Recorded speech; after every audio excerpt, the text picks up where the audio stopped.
The arrival in the first shock Zereth, Kale was not an ordinary visitor. He came from a world far away, a place of green skies and crystal seas. He was an investigator, trained to study the minds and hearts of other species. His mission was clear. Learn about the humans, understand them, report back to the Galactic Council. The order came after a violent event in one of Earth's cities. The Council expected grief, fear, and mourning. They wanted Zereth to see how humans react to pain and loss. He expected to find silence in the streets, people crying, families holding each other. But when his small silver ship landed in a quiet alley, he saw something else. The streets were bright and busy. Shops were open, music was playing. Children laughed as they chased each other. The air was filled with the smell of cooked food. It was as if nothing had happened. Zereth's translator hummed softly in his ear, ready to turn human speech into his own language. He stepped onto the sidewalk, his eyes scanning for signs of sorrow. Instead, he saw smiles. He walked toward the area where the violence had happened. There was yellow tape stretched across the street. 2 human officers stood near it, talking in calm voices. Behind them, a few curious people took pictures with their phones. And then he saw it. A group of young humans standing right next to the crime scene tape, laughing. They were laughing. Here, where blood had been spilled only hours ago. Zereth's mind struggled to process this. In his world, any act of violence would bring days of mourning. The wounded would be visited, the dead remembered. Even strangers would cry together. But here, it was as if humans carried a switch in their minds. A switch that turned off fear and sadness in an instant. He activated his recording log. This is Investigator Zereth Kale. First entry, he said quietly. I have arrived at the human city where the incident occurred, contrary to expectations. The population appears unaffected. I am witnessing laughter, commerce, and daily life continuing without visible grief. He decided to approach the laughing group.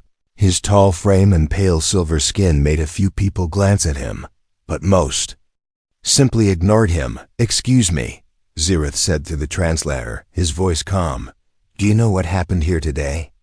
A young man looked at him, chewing gum. Yeah, some crazy guy attacked people. Bad scene, he said casually. Zereth tilted his head.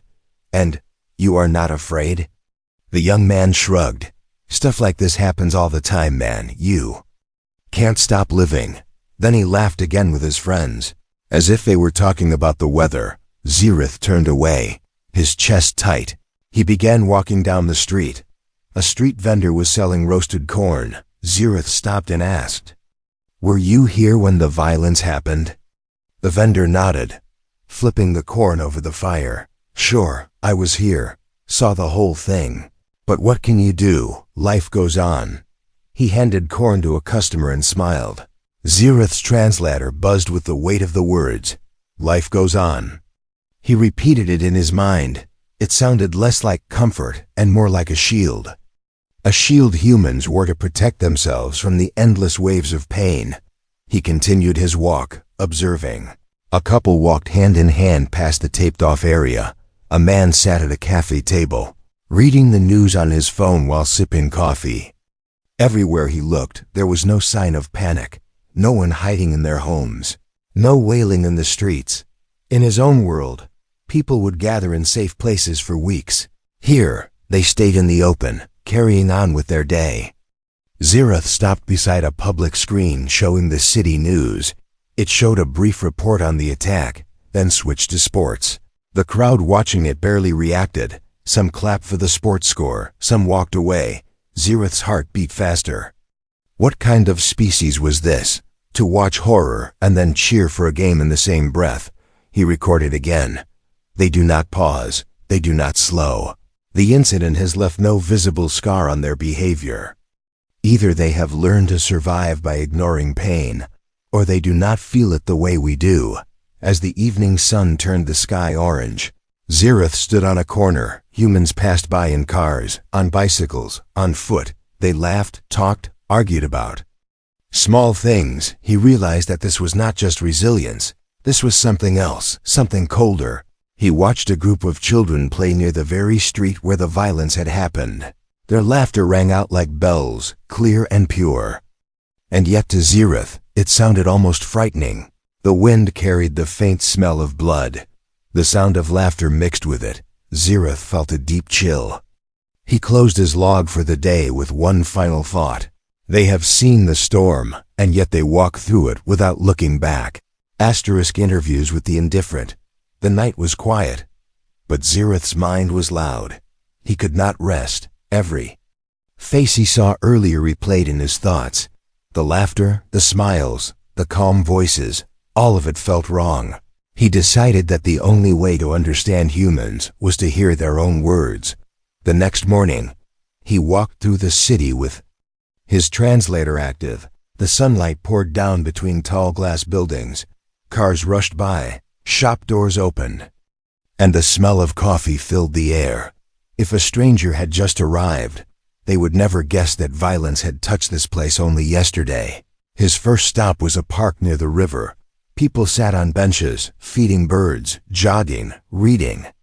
Xerath approached an old man who was tossing crumbs to pigeons. "Sir," Xerath said, "were you here when the attack happened?" The old man nodded slowly. "Yes, I was buying bread across the street." Xerath leaned closer. "How do you feel about it now?" The man smiled faintly. "The world is full of bad days. If you cry for each one, you won't have time to live," Xerath wrote in his log. "They speak as if pain is an unwanted guest they learn to ignore." Next, he met a woman selling flowers. Her stall was bright with roses, tulips, and lily. "Did you hear about the violence?" Xerath asked. She looked up from tying the bouquet. "I saw it," she said. "The street was red for a while, but the next morning, people wanted flowers again." Her voice was calm, almost cheerful. "To stop living is to let the bad win," she added. Handing flowers to a smiling customer, Xerath could not decide if this was wisdom or madness. It was as if humans had taught themselves to walk through fire without noticing the heat. At a bus stop, he sat beside a young woman wearing headphones. He asked her what she thought of the attack. She pulled one earphone out, shrugged, and said, "It's sad, sure, but I've seen worse." Xerath blinked. "Worse?" She nodded. "You get used to it. That's just life here." Then she put her headphones back on and closed her eyes, letting the music take her away.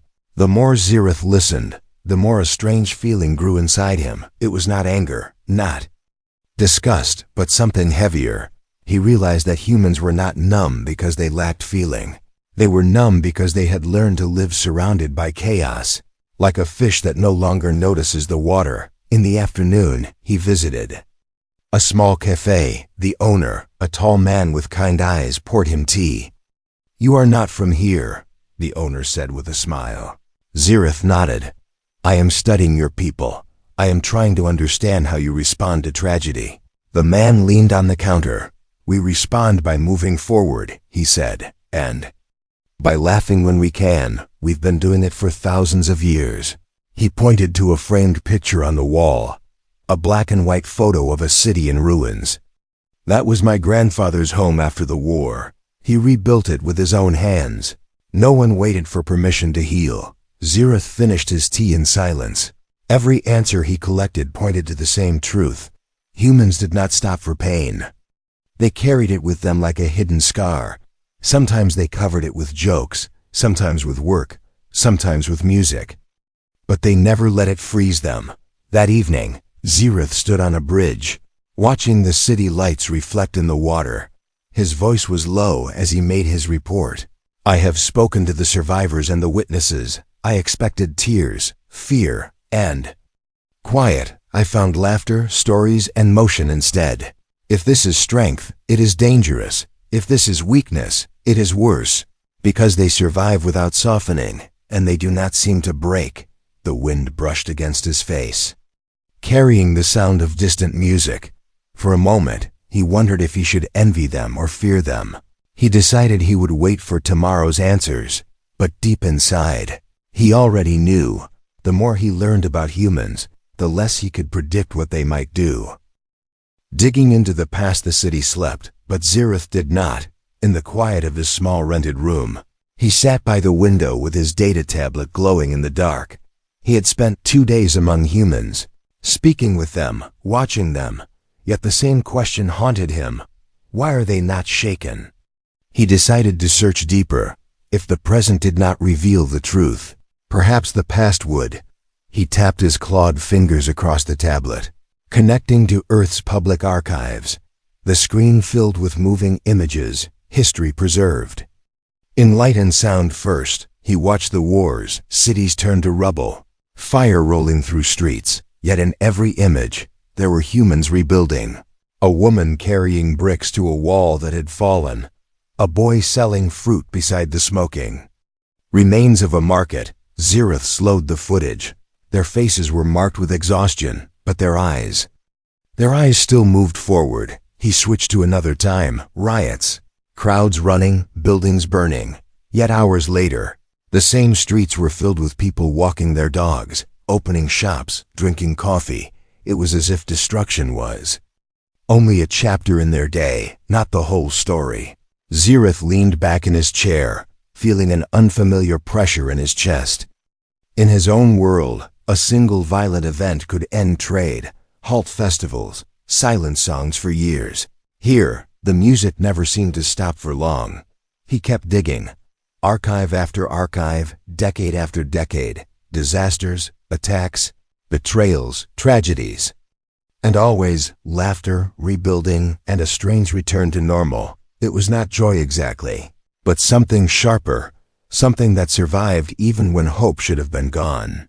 Zirith paused on one particular recording. It was from a coastal city after a massive storm. The camera showed broken boats, shattered homes, people covered in mud.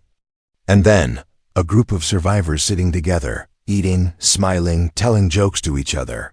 One man raised his cup and said to the camera, "We're still here, and that's enough."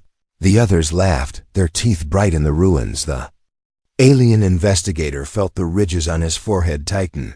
He did not understand. This was not denial, it was something different. Something older than their machines and cities. It was a way of living that refused to bow. He began recording his private log. Human history is not written in peace. It is written in scars. Every generation has known violence. They treat it not as a wound, but as a season. They endure it, then step into the next season without looking back. As the hours passed, Zirith noticed a pattern in every story. The moment after tragedy was always followed by motion. Hands working, voices speaking, feet walking forward. Even their humor, strange, sharp, sometimes cruel, was a tool to keep moving. He closed the tablet, but the images did not leave. His mind, he could still see the man raising his cup in the ruins. Still hear the laughter in the shadows of burning streets. It was unsettling, because in that laughter, Zirith saw the shape of something that could not be broken by fear. He stood and looked out the window. The city lights shimmered like stars. Trapped on Earth, humans moved far below, their lives flowing like a river around the stones in their path. No pause, no retreat. Zirith whispered into the recorder. If they can live with such pain, they can survive anything. If they can survive anything, they can fight anything. And if they can fight anything, we must be careful. He turned off the light, but not to sleep. His investigation had only begun. Tomorrow he would seek out someone who had faced the violence with their own eyes, and he would ask them the question that was burning in his mind. When the world breaks, what do you feel first? Asterisk, a conversation with a survivor. Zirith had spoken to many humans, but none of them had stood in the middle of the violence. None had felt its breath on their skin. That was what he needed now, not second-hand words, not the calm talk of witnesses. From a distance, he needed to face someone who had been inside the storm. He found her name in a police record. Leah Maris, age 32, occupation nurse. Status, survived the incident, treated the wounded on site. Zirith memorized the details and set out to find her. The apartment building was old, its bricks dark with rain. He climbed the stairs, hearing music somewhere above. On the 3rd floor, a door opened before he could knock. A woman with tired eyes stood there. Yes? she asked, her voice steady. Zirith introduced himself. I am studying human responses to the recent attack. Her gaze didn't soften. You're not from here, she said, not as a question but a fact. No, Zirith admitted. But I want to understand you. She let him in. The room was small but warm. A single couch, a shelf of books, a steaming mug on the table. Leah sat down, motioning for him to do the same. Zirith placed his recorder on the table between them. Tell me what you saw, he said. Her hands folded in her lap. She spoke without hesitation. I heard the noise first, screaming, metal hitting metal. Then running. I didn't think. I just moved. There were people bleeding. People on the ground. Some were alive, some weren't. Zirith watched her face, searching for tremors of fear, but her voice stayed even. Her eyes didn't look away. How did you feel in that moment? Zirith asked. She shrugged slightly. Focused. You don't stop to feel in the middle of something like that. You fix what you can. You get people out of danger. Later. Maybe you feel it, maybe you don't. And later? Zirith pressed. Leah took a sip of her drink. Later I went home, took a shower, and slept. I woke up the next day and went to work. Zirith's head tilted. You did not dwell on it? Her lips curved into a small, almost bitter smile. If I did that every time something awful happened, I'd never stand up again. You learn to live with it. It becomes part of the noise. Zirith's translator repeated the phrase in his ear. Part of the noise. It echoed inside his mind. In his world, trauma was a shadow that clung for years. Here, it seemed to dissolve into the background within hours. Does it not haunt you? He asked quietly. She looked at him for a long moment. It did, she said. For an hour. The way she said it made his skin tighten. Only an hour in his species. That would be impossible. It was not coldness. It was something far more complex, a practiced ancient survival instinct. He leaned forward. What would happen if something like this occurred every day? Leah's answer came without pause. We'd still wake up. We'd still go to work. We'd still keep moving. Her tone was not pride, not defiance. It was simply truth. Zirith turned off the recorder. He realized the most frightening thing about humans was not their violence. It was their ability to walk side by side with it, to carry it like a weight they no longer noticed. As he left her apartment, the rain had started. Drops tapped against his skin, cool and steady. The city below moved as it always did. Cars. Lights, voices, laughter. Zirith whispered into his log. She has looked into the storm, and instead of hiding, she learned to live in it. The dark possibility. Zirith walked through the night streets. Rain slid down the edges of his coat. The city's lights reflected in every puddle. But his thoughts were somewhere far beyond Earth. Somewhere among the stars he had come to study. Human reaction to violence. But now another question had grown inside him. What would happen if humans took this reaction into war? In the Galactic Council, war was not simply battle. It was a long test of endurance. Most species broke after the first losses. Their soldiers refused to fight. Their people demanded peace. Zirith knew this well. His own species, the Vorish, could fight fiercely for weeks. But after enough grief, they withdrew. They mourned until the wounds in their hearts closed, and by then, the war was over. Humans, he realized, might be different. Violence did not slow them. Pain did not stop them. If anything, it seemed to make them move faster. That was not resilience in the way he understood it. It was something sharper, like a blade that grows stronger every time it struck. He stopped at a quiet plaza, the rain forming thin streams along the stone. Pulling out his recorder, he spoke softly. This is not just cultural. It is in their bones. It is in their history. They have lived with chaos for so long. They have made it a tool. He imagined a human army. Not just their weapons, but their minds. They would lose soldiers and still advance. They would bury their dead and then march again the next morning.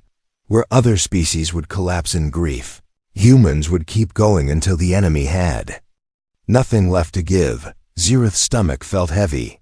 This was not the kind of danger the Council feared. It was worse. A species that can endure without breaking is a species that can win without mercy. He thought of Leah's words. We'd still wake up. We'd still go to work. We'd still keep moving. It was the same for their armies, their leaders, maybe even their children. The ability to live beside horror meant they could fight beside it too. He remembered the faces in the archives, a soldier smiling in a trench, a factory worker building tanks while bombs fell outside, families sitting to eat dinner while distant gunfire echoed. These were not isolated stories, they were patterns, repeated again and again through centuries. Xerath sent a private message to his homeworld secure channel.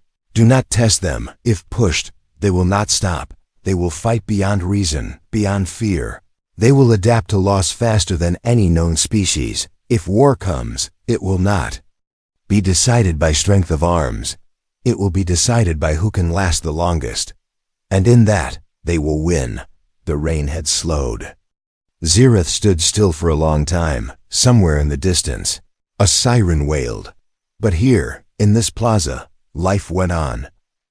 A man smoked under an awning. A couple shared an umbrella. Even the sound of the siren didn't make them hurry. Xerath realized that Earth itself was like its people. It had been wounded again and again, yet it kept spinning. Its cities kept rising. Its lights kept glowing, and maybe, just maybe, that was the most terrifying thing of all. He turned away, ready for the next day's work. But in his mind, the seed of fear had already taken root. Not fear of humans, but fear for the galaxy if it ever decided to challenge them. Asterisk, the breaking point. It was supposed to be a quiet morning. The sky was pale, the streets calm. Xerath had gone to the market to observe daily life. He was studying small details now. The rhythm of conversation, the way people's eyes moved when they spoke. He thought he had time before the next shock. He was wrong. The sound hit first. A sharp crack, then another, not thunder, not machinery, gunfire. The crowd froze for half a second, then split in two directions. Some ran. Some moved toward the sound. Xerath ducked behind a stall. His senses alert. In his world, this would be chaos, screams, panic, everyone fleeing. But here, something different unfolded. Yes, there was fear, but there was also purpose. Two men pulled wounded strangers to safety without hesitation. A woman shouted for others to stay low, her voice clear and commanding. Phones came out, not to call for help, but to record and send information instantly. Xerath's translator picked up fragments of speech. Over there. Get him out. It's fine, keep moving. These were not the voices of people breaking under terror. These were voices working through it. The gunfire stopped, replaced by the sharp wail of sirens. Police moved in with speed. Medical teams were already on their way, and within minutes, the wounded were being treated right there in the street. Xerath noticed something that made his skin tighten while this was happening. A few shops reopened their doors. A cafe poured coffee for waiting customers. A street musician began playing again. Softly at first, then louder. He stepped out from cover, scanning faces. They were not calm exactly, but they were not shattered either. There was focus in their eyes. It was as if their minds had already shifted from shock to action. He saw a man with blood on his shirt, laughing as he told someone he was fine. Another held a friend's hand while paramedics bandaged her arm. There were smiles, small, strained, but real. Xerath realized this was not resilience as he had read in books. This was a living thing, an instinct built into them. In his world, such an event would be followed by weeks of stillness. Here, the stillness lasted only seconds. He recorded, I am inside the event. They do not crumble. They adjust. They continue. This is not the absence of fear. It is the mastery of it. As he walked through the aftermath, he noticed something else. The conversation around him was already shifting. People were telling stories, sharing what they saw. Some joked about their bad luck being in the wrong place. Others discussed lunch plans as if this was just another interruption in the day. Xerath stopped at a corner and looked back. The police tape was going up. The sirens were fading. Life was stitching itself back together right in front of his eyes. Not tomorrow, not next week, but now. He felt a slow, cold understanding settle inside him. If humans could recover this fast from the unexpected, then in war, they would recover just as fast from loss. Even a devastating blow would only be a pause, never an end. A child ran past him, laughing, chasing a red ball through the street. Behind her, a faint smear of blood still marked the pavement. Xerath's voice was low when he spoke into the recorder. They are not unbreakable, but they break and reform so quickly that it feels the same, and that is the most dangerous kind of strength. The final report: the city was behind him now. Xerath's small silver ship waited in the shadow of an abandoned warehouse. The rain had stopped, leaving the streets wet and shining. He stood for a moment, looking back toward the skyline. It glowed in the night, calm and alive. From here, you would never guess what had happened in its heart. He climbed into the cockpit and sealed the hatch. The hum of the engines filled the air. He sat in the pilot's chair, staring at the dark sky above. His mission was complete, but his thoughts felt heavier than when he arrived. He opened the secure channel to the Galactic Council. This is Investigator Xerath Kale. Final report on human behavior following extreme violence. His voice was steady, but his mind replayed every moment. The laughter beside the crime scene, the calm voices in the park, Leah's quiet strength, the market attack and the way life returned before the sirens faded. They do not respond as we do, he said slowly. They do not stop for grief. They do not freeze in fear. They bend, but they do not stay bent. Every wound becomes part of them. Every loss is absorbed. Their recovery is not measured in years, not even in days. It is measured in moments. He paused, the weight of the next words pressing against him. If war comes, this will make them unstoppable. If peace holds, it will make them unpredictable. They can live beside horror as easily as they live beside the ocean. It becomes part of their landscape. They adapt, and they adapt faster than any species I have studied. His claws tapped against the console. He looked once more through the cockpit window. Down there, far below, humans moved through the night. Some laughing, some arguing, some dreaming. None of them knowing that a stranger from another world was leaving with a warning. To my council, Xerath said softly, I advise no provocation. No unnecessary testing of their limits. Their endurance is their weapon, and it is already sharpened. If they ever turn that weapon fully toward the stars, it will not be the humans who need saving. He ended the transmission. The ship lifted silently into the air. As the clouds closed around him, Earth became a blue and gold sphere in the distance, beautiful, fragile, and more dangerous than anyone out there suspected. The engines roared as the ship slipped into the black. And somewhere far below, in the same city he had studied, a street musician played under the glow of a streetlight. People passed by, smiling at the song, unaware that their greatest strength had just been carried into the stars as a warning.